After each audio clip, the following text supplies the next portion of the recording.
दिल्ली के trade fair में आयोजित हरियाणा डे कार्यक्रम सीएम मनोहर लाल ने प्रदेश के पवेलियन का किया अवलोकन, खिलाड़ियों को भी किया सम्मानित, का हरियाणा को विरासत में मिली मेहनत।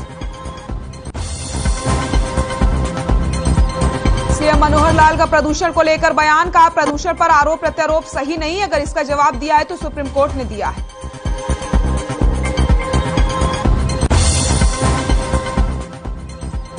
इनेलो प्रमुख ओपी चौटाला का बीजेपी पर वार, सत्ता का किया गया दुरुपयोग, ऐलनाबाद चुनाव में सरकार ने एक वोट के लिए दिए 10 से 15 हजार रुपए। अजंत में भूपेंद्र सिंह हुड्डा ने किया शक्ति प्रदर्शन, बोले हरियाणा पूरे प्रदेश में बेरोजगारी में नंबर 1 पर। दीपेंद्र हुड्डा ने दुष्यंत चौटाला को घेरा।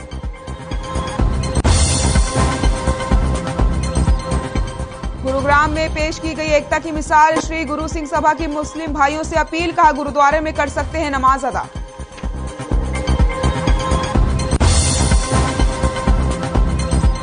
और सिरसा जेल में संदिग्ध परिस्थितियों में कैदी की मौत, परिजनों ने जेल प्रशासन पर लगाया आरोप, मृतक के साथ दुर्व्यवहार करने का आरोप।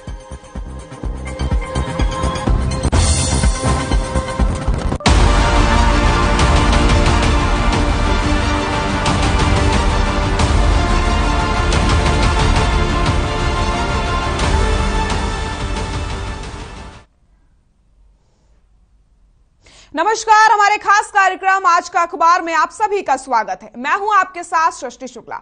आज के अखबार में आज हम आपको बताएंगे उन तमाम बड़ी खबरों के बारे में जिनको अखबारों के पन्नों पर जगह मिली है। साथ ही विश्लेषण करेंगे अखबारों में छपी उन खबरों का जो आपकी भागती दौड़ती और थमी दुनिया में आपके लिए जरूरी है और जिन खबरों का सरोकार आपसे जुड़ा होता है और आपके काम की होती है। तो चलिए शुरुआत करते हैं और आपको दिखाते हैं आज के अखबार।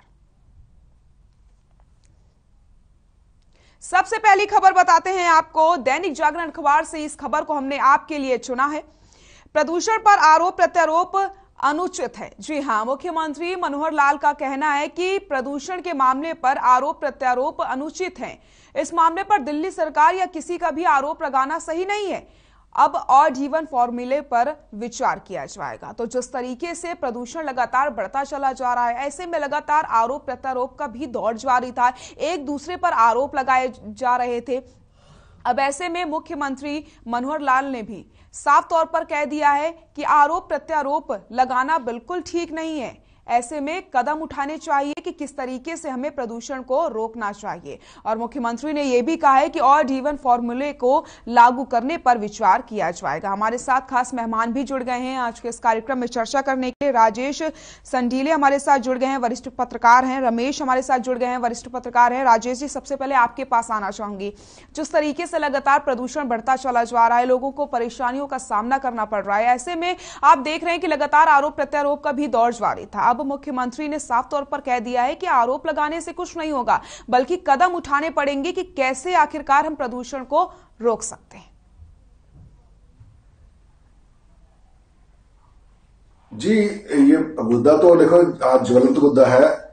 आप ये देखिए कि पिछले वर्षों में लगातार ये बातें आ रही है कि प्रदूषण बढ़ रहा है। और ये अमूमन जब देखा जाता है कि जब हमारे यहां पर जब भी धान की जब बिक्री हो जाती है और खेतों से धान कट जाती है, उसके बाद आपने अमूमन अखबारों में देखा होगा कि पराली जलने से प्रदूषण बढ़ रहा है और उसका असर दिल्ली पर भी बढ़ रहा है। उसकी दिल्ली में जो वातावरण है उसमें जो गुब्बारे चढ़ता है।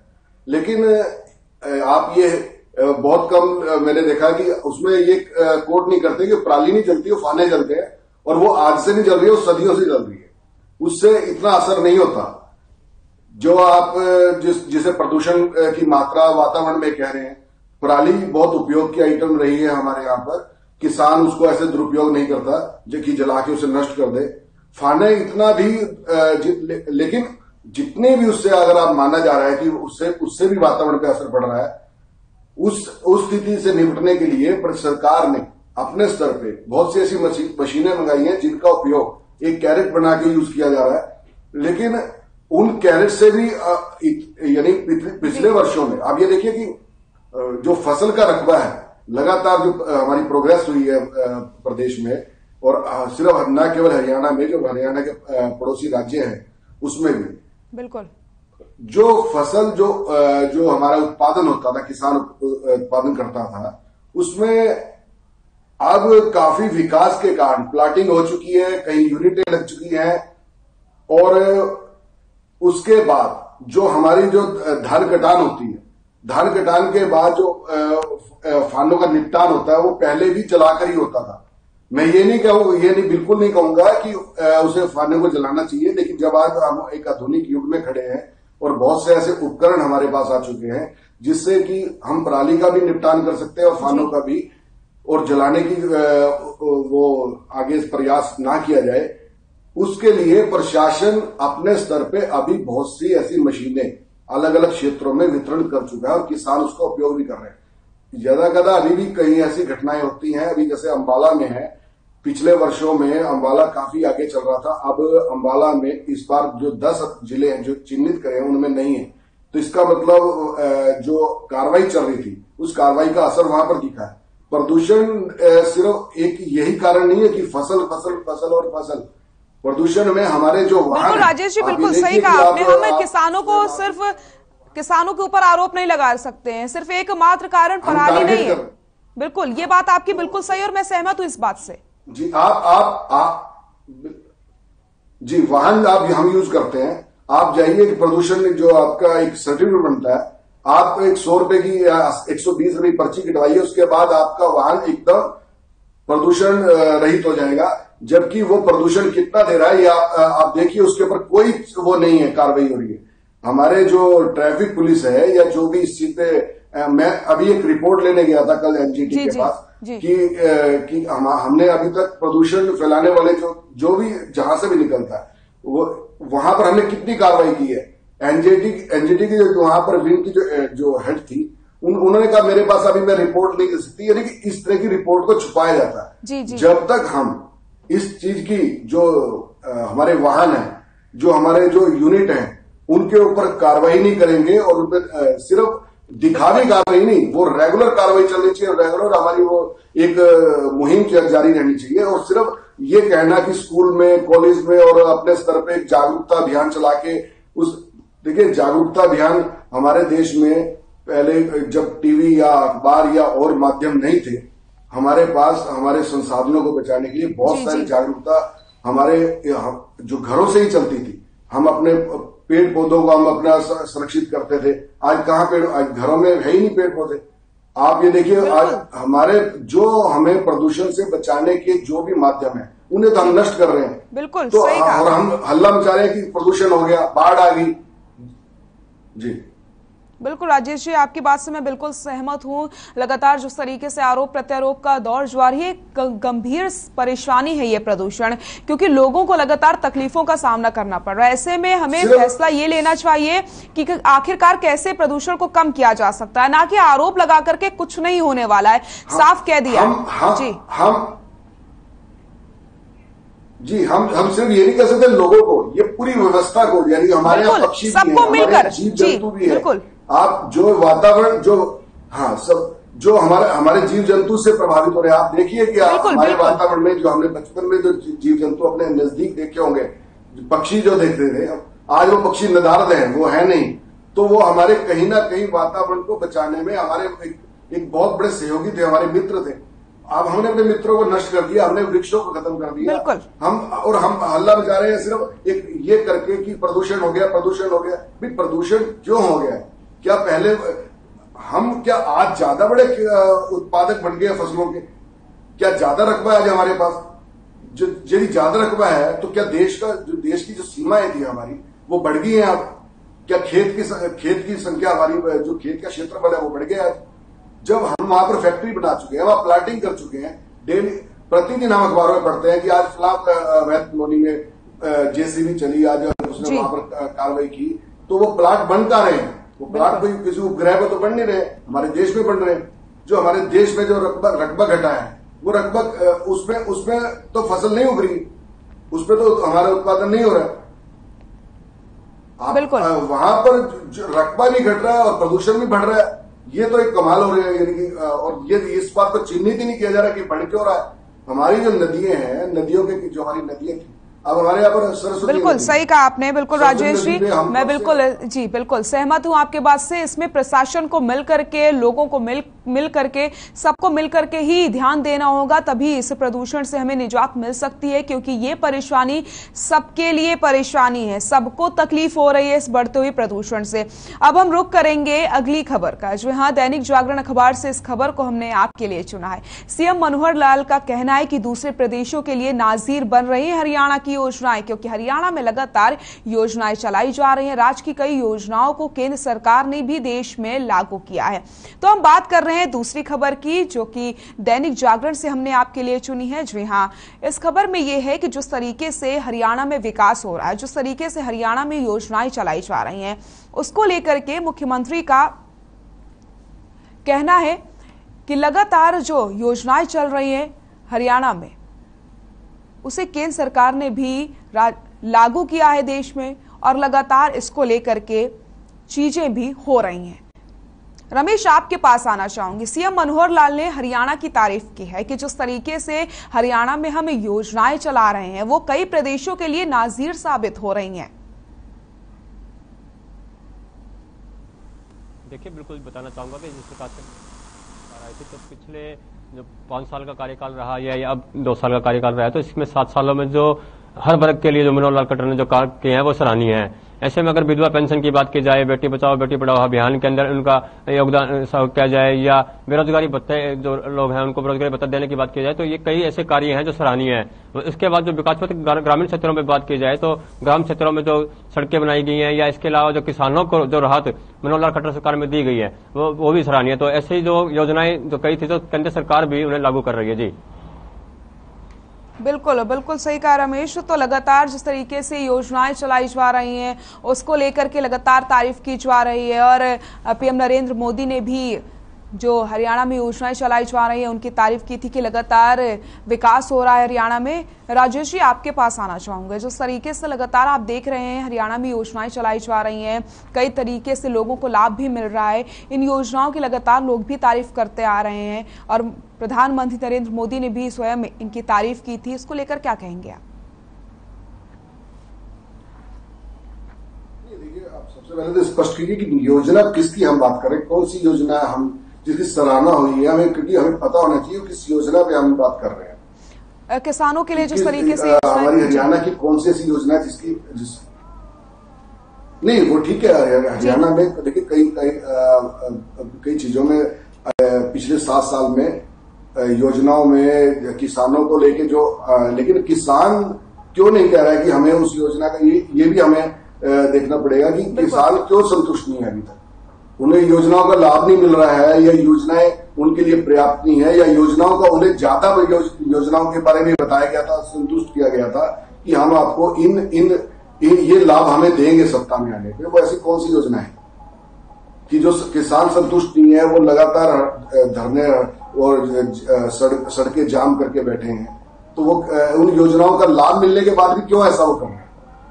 तो बिल्कुल बिल्कुल, आपकी बात बिल्कुल सही है, क्योंकि जिस तरीके से किसानों का साफ तौर पर कहना है कि उन्हें किसी भी प्रकार की मदद नहीं मिल रही है। लेकिन अगर हम बात करते हैं योजनाओं की, तो कहा जा रहा है कि योजनाएं लगातार चलाई जा रही हैं, लेकिन खिलाड़ियों की आप जिस तरीके से देखिए, खिलाड़ी लगातार नाम रोशन कर रहे हैं, खिलाड़ियों के लिए भी लगातार अकेडमी खोली जा रही है, लगातार बात हो रही है कि अगर किसी भी प्रकार की उन्हें समस्याएं होंगी तो उनकी मदद की जाएगी। हर क्षेत्र में और गांव में जहां जहां पानी नहीं मिल रहा था, वहां पर पानी पहुंचाने की बात की जा रही है। अब किसी भी प्रकार की अगर हरियाणा वासियों को परेशानी होती है, तो वो स्वयं ही मुख्यमंत्री से संवाद कर सकते हैं, उनसे बातचीत कर सकते हैं। इस प्रकार की तमाम योजनाओं को चलाया जा रहा है। तो ये संवाद की बात, जो देखिए संवाद सीएम से कर सकते हैं खिलाड़ी, लेकिन जो अभी आप देखिए हरियाणा में हर गांव में एक खेल यूनिट खोलने थे, हमारे खेल स्टेडियम खोलने थे, ताकि वहां पर खिलाड़ियों को अपने जिस भी खेल में वो आगे बढ़ना चाहते हैं उनमें उनकी सुविधाएं मिलेंगी। आप एक ग्राउंड रिपोर्ट देखिए कि वहां पर कितने ऐसे खेल स्टेडियम है जहां पर अभी सुविधाएं जुटाई जा चुकी है। मैं आपको उदाहरण देता हूं कि मैं अभी नारायणगढ़ से अंबाला की ओर आ रहा था, तो एक स्टेडियम बन रहा था। वो स्टेडियम काफी बड़ा स्टेडियम, उसका बकायदा प्लेटफॉर्म बन चुका है, जो खिलाड़ियों के जो दर्शक है उनके बैठ दर्शक दीर्घा वो तैयार हो चुकी है, मंच तैयार हो चुका है। लेकिन वो स्टेडियम पता लगा कि 2 साल से बना ही नहीं अभी। अब वो इस तरह की स्थिति है कि क्योंकि जो आज खिलाड़ी है, जो जिसे आज सुविधाएं चाहिए, वो 2 साल की 3 साल की प्रतीक्षा नहीं करेगा। हमें उस चीज का रोड मैप जरूर तैयार करना पड़ेगा कि जिससे कि खिलाड़ियों को उन योजनाओं का लाभ मिले। जी जी राजेश जी, मैं आपसे जानना चाहती हूँ कि किस प्रकार की अभी जी किन किन चीजों की अभी जरूरत है, कैसे खिलाड़ियों की और मदद की जा सकती है और क्या कुछ सुधार लाने की जरूरत है, मैं आपसे ये जानना चाहती हूँ। अगर आपने बात की है कि योजनाओं का फायदा लोगों को नहीं मिल रहा है, योजनाएं बिल्कुल नहीं फायदा मिल रहा है, ऐसा नहीं है। पिछले 7 साल में बहुत तेजी से जिस हिसाब से खिलाड़ियों को इनाम राशि में वृद्धि हुई है, खिलाड़ियों का सम्मान हुआ है, खिलाड़ियों को नौकरियों में, लेकिन खिलाड़ी एक बात ये क्या है कि जैसे पहले जो खिलाड़ी थे, जो राष्ट्रीय अंतर्राष्ट्रीय स्तर पे जो ख्याति प्राप्त करते थे, देश का हमारा नाम चमकाते थे, वो नौकरी उन्हें डीएसपी की नौकरी मिलती थी। लेकिन अभी मुख्यमंत्री जी ने खेलो इंडिया अभियान शुरू हुआ था और उसमें उससे पहले खिलाड़ी शायद अभियान यही था, मुख्यमंत्री निवास में खिलाड़ियों से भेंट हुई थी, तो उन्होंने स्पष्ट किया था इस बात को कि हम जरूरी नहीं है कि खिलाड़ियों को उन्हें पुलिस में ही भर्ती करेंगे, उन्हें एसपी डीएसपी की सीधा भर्ती करेंगे। जो खेल जिस क्षेत्र में उन्होंने काम किया है, हम उस क्षेत्र में उन्हें उस क्षेत्र में नौकरी देंगे ताकि वो वहां पर एक आगे आने वाले खिलाड़ियों के लिए और ज्यादा प्रोत्साहन दें और उनके लिए प्रेरक बने। ये उनकी अच्छी सोच थी। और एक उन्होंने कहा था कि हम मिट्टी में जो खेल मिट्टी के खेल खेले तो मैट से हम मिट्टी से मैट तक वापस जो हमारे पुरातन खेल है जो मिट्टी में ही खेले जाते थे, हम उन्हें भूलते जा रहे हैं। ये उन चीजों का दोबारा से शुरुआत करना चाहते हैं, वो एक उनकी अच्छी सोच हो सकती है। लेकिन इन योजनाओं को हम सिर्फ जुबान से निकाल के उनका आगे इम्प्लीमेंट करना, उनके अमली जामा पहनाना, ये हमें उसका सुनिश्चित करना पड़ेगा कि वो तय समय पे जब हमने उस चीज को सोचा है।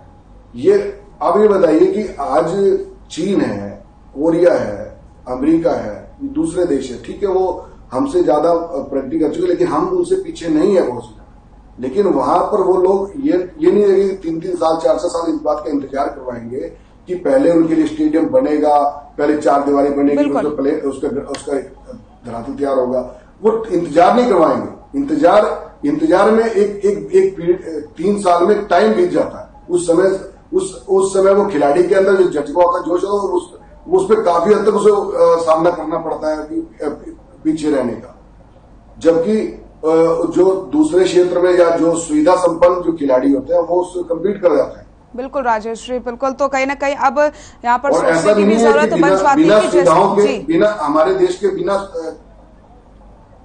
सुविधाओं को पहुंचाना होगा और लोगों को इसकी जानकारी देनी पड़ेगी ताकि लोगों को ज्यादा से ज्यादा चीजों के बारे में पता चल सके। अब रुक कर लेते हैं तीसरी खबर का। इस खबर को अमर उजाला अखबार से हमने आपके लिए चुना है। विजिलेंस ने एचपीएससी के उप सचिव सहित 3 लोगों को गिरफ्तार किया और 1 करोड़ से ज्यादा की रकम भी बरामद की है। आपको बताते चले ये रकम डेंटल सर्जन की भर्ती के लिए लिखित परीक्षा में पास कराने के लिए ली गई थी।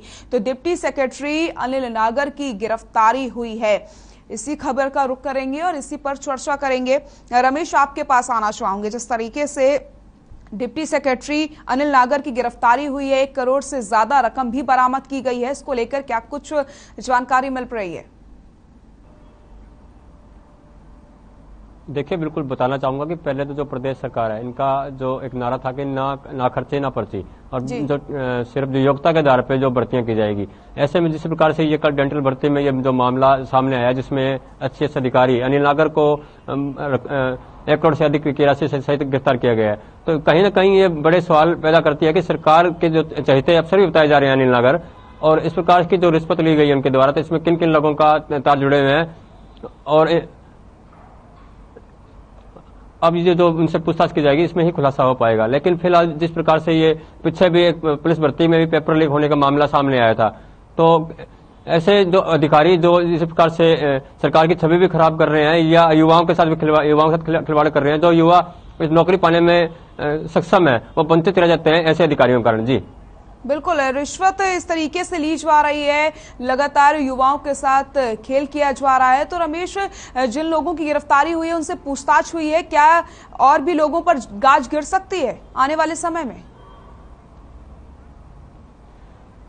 देखिए, फिलहाल जिस प्रकार से अब कल की बात की जाए तो कल 3 लोगों को गिरफ्तार किया गया है। वहीं अनिल नागर के घर भी छापेमारी की गई थी। अब तो पूछताछ में ही खुलासा हो पाएगा कि अनिल नागर के साथ कौन से बड़े अधिकारी शामिल थे और कितने लोगों के से इनसे जो पैसे लिए गए हैं, और भी लोग इसमें शामिल हो सकते हैं। कितने युवाओं के साथ इन्होंने डील की थी। आखिर जो पेपर में ऐसी क्या सेटिंग कराते थे कि जो इनका पेपर क्लियर हो जाता था, जो युवा पढ़कर अपने पेपर देते हैं वो वंचित रह जाते हैं। ये सिर्फ पूछताछ के बाद ही खुलासा हो पाएगा। अब देखना ही होगा कि बिजनेस टीम द्वारा क्या बड़ा खुलासा किया जाता है। बिल्कुल, अब इंतजार रहेगा कि आखिरकार और क्या कुछ खुलासे किए जा सकते हैं और किन पर गाज आने वाले समय में गिर सकती है। अब रुक कर लेते हैं अगली खबर का। नवभारत टाइम्स से हमने इस खबर को आपके लिए चुना है। सरकार को घेरने के लिए कांग्रेस ने, आपको बताते चले, लगातार कांग्रेस से हमलावर हो रही है। सरकार को घेरने का लगातार प्रयास किया जा रहा है। हरियाणा के जिंद से विपक्ष आपके समक्ष कार्यक्रम की शुरुआत की गई, जहां विपक्ष के नेता भूपेंद्र सिंह हुड्डा ने लोगों की समस्याओं को सुना और हरियाणा सरकार को जमकर घेरा। उन्होंने कहा कि गठबंधन सरकार से हर वर्ग परेशान हो चुका है। राजेश जी, आपके पास आना चाहूंगी। सरकार पर जमकर बरसे हैं हुड्डा। लगातार उन्होंने यही कह रहे हैं कि लगातार लोग परेशान चल रहे हैं सरकार से हर वर्ग परेशान है। जहां एक तरफ हम देख रहे थे कि जो विपक्ष है वो नॉन एक्टिव नजर आ रहा था, लेकिन इस समय लगातार विपक्ष की तरफ से कार्यक्रम किए जा रहे हैं। जनता को जगाने का प्रयास किया जा रहा है। अनोखे अंदाज में लोगों को जगाया जा रहा है। अजीबोगरीब चीजें की जा रही है विपक्ष की तरफ से। अब कितना असर पड़ेगा आने वाले समय में इन सब चीजों का? देखिए, स्वस्थ व्यवस्था में सबसे बड़ी अच्छी बात यह रहती है कि विपक्ष एक मजबूती के साथ खड़ा रहे। और आपने जो ये बात कही है कि नॉन एक्टिव दिख रहा था विपक्ष, वो इसमें बिल्कुल सही कहा आपने। अभी तक विपक्ष की जो जिम्मेवारी है उस ढंग से नहीं निभाई जा रही थी। जी बिल्कुल। चुनिंदा मुद्दों पे एक बयान देकर बिल्कुल विपक्ष अपनी भूमिका निभा रहा था। विपक्ष ने, जैसे अभी आपने एक बात इससे पहले बात रखी है कि जो डेंटल भर्ती वाले मामले में जो अभी गिरफ्तारी हुई है, इस तरह के जब भी पिछले परीक्षाएं हुई हैं जो उसमें गड़बड़ी हुई है, उसमें बात रख दी और अपनी विपक्ष ने अपना एक सरकार को टारगेट किया जी। लेकिन उसके बाद क्या हुआ, वो विपक्ष ने कभी अपनी भूमिका नहीं निभाई। उसे श्रृंखला नहीं बनाया कि इसे वो लगातार उठाएं। आप ये देखिए कि विपक्ष ने सिर्फ आज एक मुद्दा जो उन्होंने अभियान चलाया विपक्ष जनता के समक्ष, इसके तहत वो भर्ती में और तमाम तरह की महंगाई को लेके, भ्रष्टाचार को लेके आप वो मुद्दा उठा रहे हैं। लेकिन 7 साल में ये अभियान, 7 साल से हुड्डा जी सत्ता से बाहर हैं, उन्होंने अभी तक ऐसा कोई लगातार अभियान नहीं चलाया जिससे कि जनता को ये पता लगे कि हम कहां ठगे जा रहे हैं।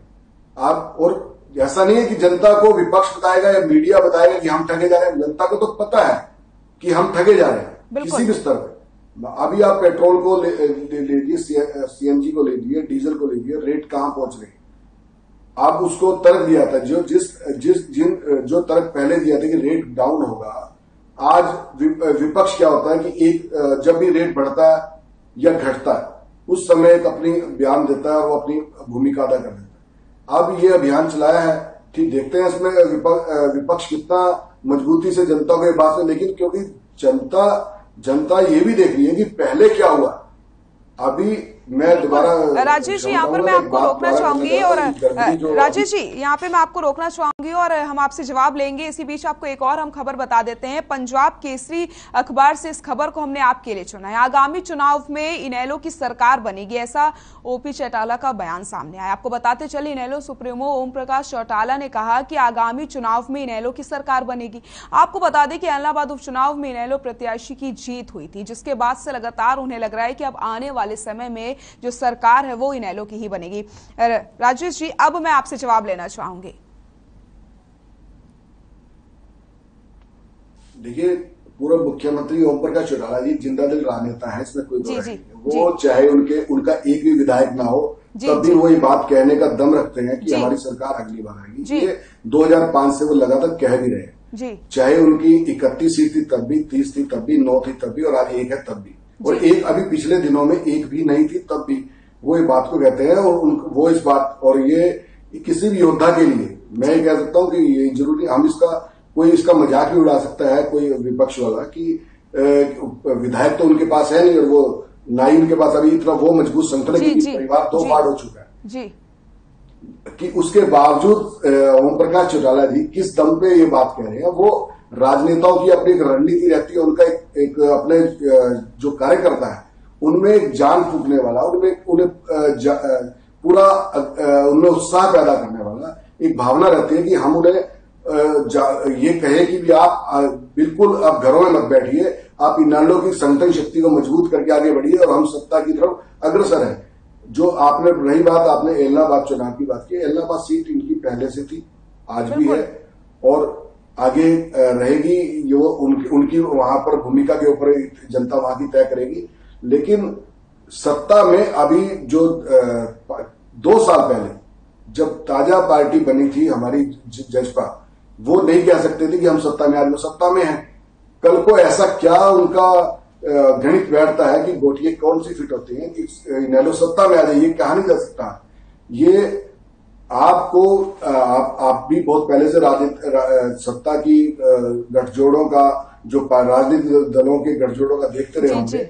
उसमें कई बार ऐसा लगता है कि एक पार्टी बिल्कुल ही कहीं यानी कि आज बिल्कुल बाहर है, कहीं भी वो कम्पीट नहीं कर रही है, लेकिन वो एकदम कुछ चंद सीटों के दम पे सत्ता के अंदर आके बैठ जाती है। जैसे अब जजपा है, जो जजपा कभी भाजपा को पानी पी कर कोसा करती थी पार्टी के गठन के साथ ही, वो आज सत्ता में है। आज वो सत्ता के, आज वो दोनों भाई की तरह काम कर रहे हैं और ठीक ठाक काम भी कर रहे होंगे। जब वो जनता बताएगी, मैं तो उनको नहीं दे सकता। लेकिन इनेलो ये कह रही है, इनेलो सुप्रीमो ये कह रहे हैं कि हम सत्ता में होंगे, तो ये आने वाली सीटें हैं और किसके साथ में गठजोड़ हो सकता है वो अपने दम पे बनाएंगे, ये तो भविष्य बताएगा। ये भविष्य के गर्भ है, ये हम इसमें आज ये तय करना बड़ा मुश्किल है। लेकिन मैं एक बात कहना चाहूंगा, आप ये देखिए कि एक जो ओम प्रकाश चौटाला है जी, वो पहले जेल में गए थे और लालू प्रसाद यादव बाद में गए थे। आज लालू प्रसाद यादव इस स्थिति में नहीं है कि वो इस तरह बात कर सके, लेकिन ओम प्रकाश चौटाला आज भी अपनी उसी जीवता के साथ अपनी बात को रखते हैं, उसी ढंग से उम्र का उनका जिस उम्र के पड़ाव पर वो हैं उसमें भी इतने सक्रिय रहना और उनका इस तरह जनता के बीच में जाना, ये उनकी एक राजनीतिक शक्ति का जो उनके अंदर जो ऊर्जा है वो दर्शाता है। और वो कह सकते हैं कि हम सत्ता में आएंगे, उनका अधिकार है। वो कोई भी पार्टी कह सकती है, चाहे उसकी एमएलए कोई हो चाहे ना हो, वो उसके, क्योंकि आप देखिए ये कोई पहली बार नहीं। आप अरविंद केजरीवाल जब पहली बार सत्ता में आए थे, उनको कोई एमएलए भी नहीं था। जी जी। ओम प्रकाश चौटाला इस राज्य में कई बार, सबसे ज्यादा बार मुख्यमंत्री बनने का रिकॉर्ड उनके नाम है और उनके पिता और देश के उप प्रधानमंत्री रह चुके। ऐसा कोई अगले आने वाले दिनों में उन्होंने क्या समीकरण तैयार की है, किस दल से उनका गठबंधन हो सकता है और जनता उन्हें किस रूप में लेती है। बिल्कुल राजेश जी, आने वाला समय ही बताएगा कि आखिरकार तस्वीर क्या कुछ होगी और किस तरीके से किसकी सरकार बनेगी, जनता किस पर भरोसा जताएगी। राजेश जी, रमेश जी, बहुत बहुत शुक्रिया हमारे साथ जुड़ने के लिए, तमाम जानकारी हमें देने के लिए। तो हम बात कर रहे थे आज के अखबार की, जो यहाँ उन तमाम खबरों के बारे में हमने चर्चा की है जो आपसे जुड़ी होती हैं, जो आपके लिए सरोकार रखती हैं और जो आपके लिए काफी ज्यादा जरूरी होती हैं। तो आज का अखबार में फिलहाल के लिए इतना ही। नमस्कार।